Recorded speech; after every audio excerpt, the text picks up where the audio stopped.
J'ai commencé à pole dance tout simplement parce que je suis tombée sur, à la télé, une meuf qui en faisait, qui s'appelait Shana Cress. Et j'avais été vachement impressionnée, ça m'a tout de suite parlé. Et un jour, devant la télé, ma maman dit: «Ah, je trouve ça super stylé et tout, j'aimerais bien en faire». Et j'étais là, genre, bah, je saute sur l'occasion, viens maman, on fait de la pole dance. Et du coup, j'ai fait mon premier cours à 11 ans et demi, à Toulouse, avec ma maman. Jusqu'à mes 14 ans à peu près, ça a été assez irrégulier parce que c'est un sport qui est quand même vraiment très cher. Et à partir de 14 ans, j'ai fait des cours plus régulièrement. Puis j'ai eu une barre à la maison et du coup j'ai appris en autodidacte. Et à 18 ans, j'ai commencé le strip. À l'époque, quand j'ai commencé, du coup il y a plus de 10 ans, c'était vraiment c'était quelque chose d'inconnu en fait. Quand tu disais que tu faisais de la pole dance, il y avait beaucoup de gens qui ne savaient pas ce que c'était. Et soit on savait pas ce que c'était, soit directement on te rapprochait du coup au strip, ce qui, quand t'as 11 ans et demi, 12, 13, 14 ans, était forcément plus difficile à porter qu'aujourd'hui que je suis adulte. Et t'étais immédiatement sexualisée, même des filles que je connais qui ont commencé beaucoup plus tard que moi, du coup, quand elles avaient 23 ans à la même époque, c'était la même chose. Tu te prenais toute. T'étais une pute, en fait. C'était ça, c'est ça le fondement du truc. Et du coup, forcément, à 11, 12, 13 ans, t'as même pas de sexualité, t'as rien. Mais à cette époque-là, moi, je me suis reçu beaucoup de commentaires, notamment d'adultes. Et c'était plus eux qui me dérangeaient plus que les autres enfants. Et en fait, j'ai très vite compris que l'engouement que moi j'avais pour ce sport, tout le monde l'avait pas et qu'en fait c'était quelque chose que je devais sélectionner à qui je donne l'information de je fais de la pole dance. Parce qu'au-delà de moi, j'ai aussi pressenti qu'il y avait par exemple du jugement par rapport à ma mère de m'avoir laissé faire un sport de pute quoi, donc alors que j'ai 13 ans. Donc j'ai très vite compris que ça devait rester plus ou moins secret, même si c'était pas secret du tout. Et en fait, j'ai l'impression qu'en règle générale, c'est comme s'il y avait genre une échelle de la puterie, tu vois. Et ça part de la meuf qui s'habille court, qui a peut-être beaucoup de partenaires ou quoi, jusqu'à travail du sexe, jusqu'à le fait de faire ce travail qui est prostituée, tu vois. Et j'ai l'impression que quand tu te trouves quelque part pour le monde extérieur sur ce continuum, va y avoir une nécessité pour chaque personne en fonction de soit elle accepte cette étiquette et elle l'assume et elle en joue, soit elle l'accepte pas. J'ai l'impression qu'il y a beaucoup de personnes qui décident en fait de mettre le curseur juste après elle. Et pour faire ça, on va dire moi, je suis pas une pute, mais la meuf qui fait un tout petit peu pire que moi, elle par contre, elle tu peux la catégoriser de pute, mais moi je me dissocie de ça. Par exemple, dans le strip, il y a énormément de meufs qui sont putophobes. Il y a énormément de meufs qui considèrent les escortes, les putes, les pornstars et tout comme des meufs immondes, dégueulasses et tout, alors que bon, enfin, t'enlèves tes sous-vêtements pour de l'argent, t'es une pétasse comme tout le monde, tu vois. C'est une étiquette qu'on met au-dessus des femmes comme une menace pour leur mettre la pression, quoi, de soit pure ou ne soit rien, ou n'existe pas, parce que si tu rentres dans ce continuum-là de la pute, pour toi, c'est fini. Tu seras. Socialement, c'est presque. T'es exilé, tu vois. Donc, du coup, il y a des gens à qui tu le caches. Ma famille, par exemple, à part ma mère, personne ne sait, tu vois. Aussi, le truc de. Voilà, tu t'arrives avec ton copain et tout le monde te pose la question à ton mec, mais alors, comment est-ce que tu le vis?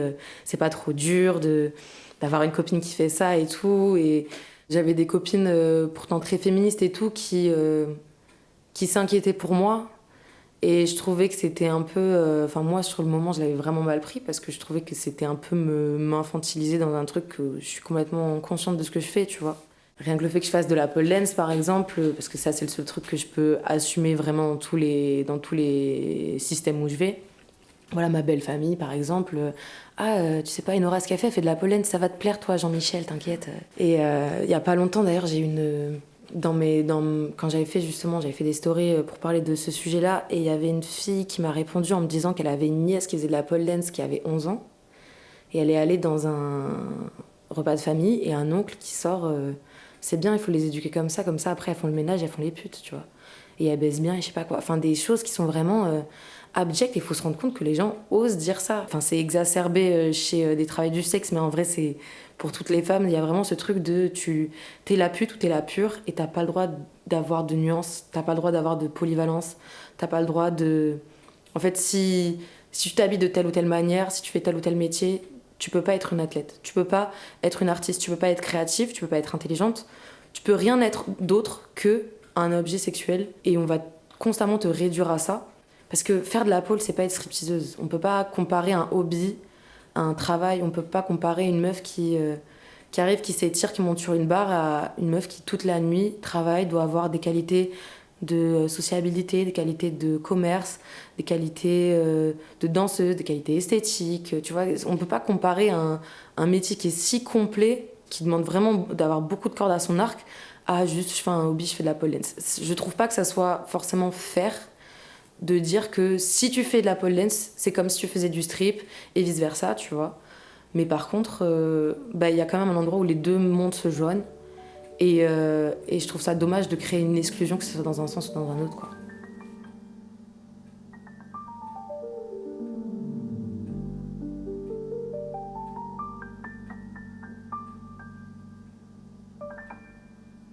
L'information de la pole vient du strip, même si c'était connu, on était quand même beaucoup à vouloir s'en dissocier. Et ça, on s'en dissociait jusqu'au point de dire mais la pole ne vient pas du strip, la pole vient du cirque, la pole vient du machinois, du malacambe, des trucs comme ça, qui c'est encore des choses qu'on dit aujourd'hui. Et en fait, il faut savoir que c'est juste complètement faux et qu'en fait, il y a vraiment des gens qui activement presque modifient l'histoire pour que ça rentre dans le narratif de vous inquiétez pas, on est des filles bien. Et ça, je pense que j'ai mis du temps moi-même à l'accepter parce que même en grandissant, en faisant moi-même du strip, en découvrant la danse en talons, la danse sensuelle, tout ça, j'avais quand même toujours cette empathie pour la moi d'avant, mais surtout la moi actuelle, c'est-à-dire qu'aujourd'hui j'ai 23 ans, mais il y a des filles qui sont jeunes et qui sont même plus jeunes que moi à l'époque où j'ai commencé et qui font de la pole dance. Et on va t'associer au travail du sexe alors que t'es même pas à un âge où le strip qui par exemple est illégal ou légalement tu pourrais le faire. Et à l'époque, on voulait énormément s'en dissocier, mais j'avais l'impression qu'il y avait quand même plus de respect qui était mis sur les stripteaseuses. J'ai l'impression que c'était en mode, nous on respecte ces filles-là, mais par contre moi quand je monte sur la barre, je fais pas du strip et j'ai rien à voir avec ce monde-là, quoi. Aujourd'hui, j'ai l'impression qu'en fait, au fur et à mesure que la pole dance a un peu pris du pouvoir médiatiquement, j'ai l'impression que les pole danseuses ont de plus en plus ce besoin de se différencier d'une manière qui parfois, moi je trouve vraiment putophobe, quoi.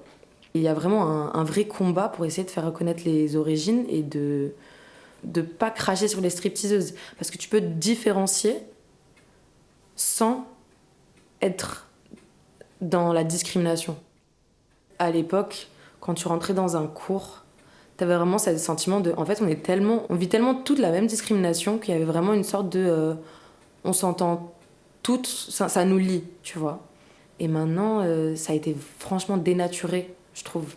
Comme tout truc qui devient mainstream, en fait. Comme toute discipline qui part d'une communauté marginalisée et qui évolue dans un truc mainstream, il en découle plein de choses et dont le fait que tu vas dénaturer l'ambiance, tu vas dénaturer aussi les objectifs, les intentions de quand tu rentres dedans, tu vois. Vu que ça part de populations féminines, marginalisées parce que le sex work, pauvres parce que souvent tu rentres pas dans ce genre... en tout cas à l'époque, tu rentrais pas dans ce genre de corps de métier alors que tu venais d'une famille riche, à moins qu'ils aient coupé les ponts avec toi, tu vois.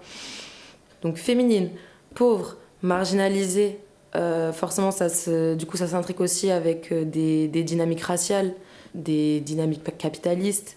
En fait, c'est vraiment...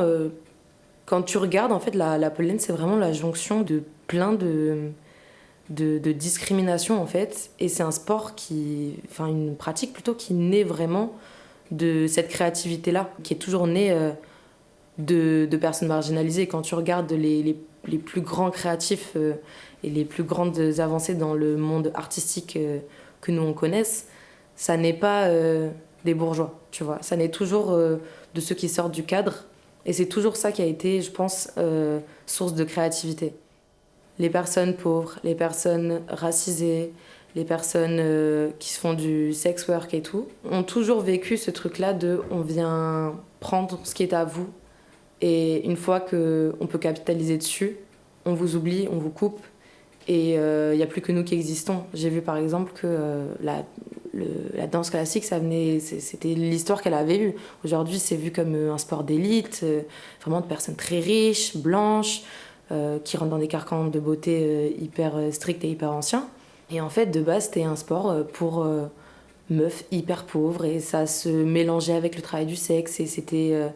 Et quand t'étais danseuse, en fait, t'étais considérée comme celle qui monte son corps sur une scène, donc t'étais une pute aussi. Et de toute façon, souvent, tu devais trouver un sugar daddy ou tu devais pratiquer le travail du sexe pour pouvoir te payer tes études en danse, pour essayer de sortir ta famille de la pauvreté, parce que c'était vu comme un peu comme le foot aujourd'hui, tu vois.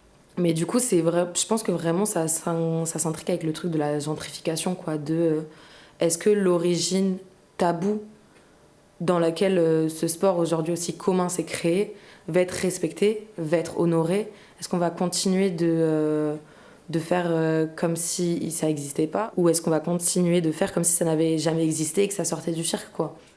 Le fait de ne pas assumer ses origines, je pense que dans tous les cas, c'est juste plus qu'une envie personnelle de la part des individus, c'est symptomatique d'une société dans laquelle on vit et de ses traumas et de ses problèmes. Aujourd'hui, il y a plein de studios de pôle qui n'embaucheraient pas une stripteaseuse, qui n'en veulent pas dans leur équipe. Et je pense que vraiment, il y a ce risque de gentrification qui a déjà un petit peu commencé, tu vois. Et de vraiment effacer toutes les meufs qui sont à l'origine de ça. Et en les effaçant elles, on efface aussi leur lutte sociale. Et on leur donne pas l'occasion d'avoir une voix. Et voilà.